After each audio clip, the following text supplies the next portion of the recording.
7 सालों बाद उनको लगा कि कांग्रेस पार्टी संकट में है। उस समय ऐसा लग रहा था कि एक और बार चुनाव आ रहा है, भाजपा उभर सकती है, कांग्रेस पार्टी टूटने वाली थी। तमाम नेता आ रहे थे उनके पास कि राजनीति में आइए, राजनीति में आइए। उनकी बेटी थी, बहुत कष्ट देखा था उनका। मैंने मना किया, मैंने कहा राजनीति में मत आओ, ये लोग तुम्हारा इस्तेमाल करेंगे, तुम्हें भी कुछ हो जाएगा, छोड़ दो, कोई जरूरत नहीं है, संभल जाएगी पार्टी, कोई संभाल लेगा, कोई नेता बन जाएगा। मां ने बात नहीं सुनी, मुझे कहा कि ये जो चित्र है तुम्हारे पिता का, जो मेरे कमरे में दीवार पे लटका है, इसको मैं नहीं देख पाऊंगी। अगर आज मैं मुंह मोड़ लूंगी, पार्टी के लिए आगे नहीं बढ़ूंगी, तो मैं इनको क्या जवाब दूंगी, मैं अपने आप को क्या जवाब दूंगी। तो आगे आई तो ये स्पष्ट था कि पहला चुनाव उन्हें अमेठी से ही लड़ना था। ये पिताजी की कर्म भूमि थी।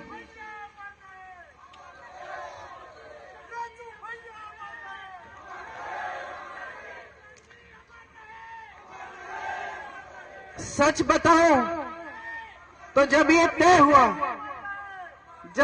हुआ कि वो चुनाव लड़ेंगी अमेठी से, तो एक शाम को उन्होंने मुझसे कहा, प्रियंका कैसे करूंगी, मैं तो कभी चुनाव लड़ी नहीं हूं।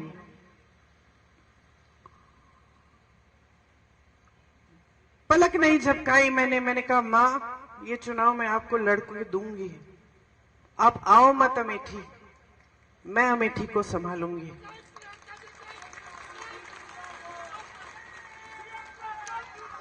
और मैं आपको बताऊं मैंने ये क्यों कहा, क्योंकि मैंने आपको बताया कि जब मेरे पिताजी शहीद हुए तो मैं नाराज थी, दुखी थी।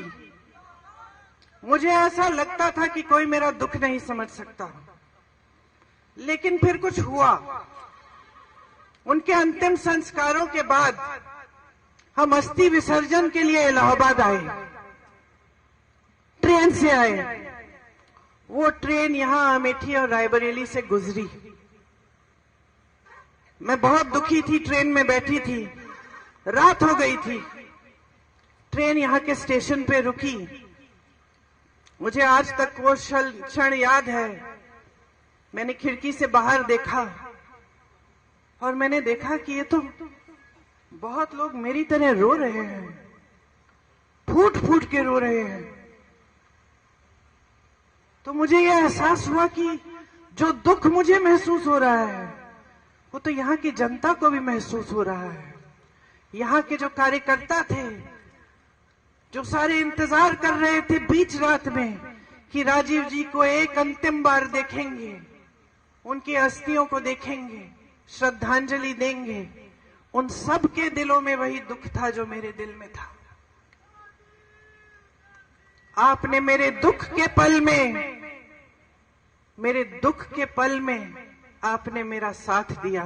मैं समझी कि मैं अकेली नहीं हूं इस दुनिया में, कि सिर्फ मुझे दुख नहीं हो रहा है, मेरे परिवार को दुख नहीं हो रहा है, सिर्फ मेरी मां टूटी नहीं है, मेरे भाई नहीं टूटे हैं, लेकिन अमेठी की जनता मेरे साथ रो रही है, क्योंकि उनका भी भाई, उनका बेटा चले गया। इसीलिए जब मां ने कहा कि अमेठी से चुनाव लड़ेंगी, तो बगैर हिचकिचाए मैंने कहा मैं लड़वाऊंगी, क्योंकि मैं जानती थी कि जब मैं यहां चुनाव लड़वाने आऊंगी तो मैं अपने परिवार के बीच आऊंगी।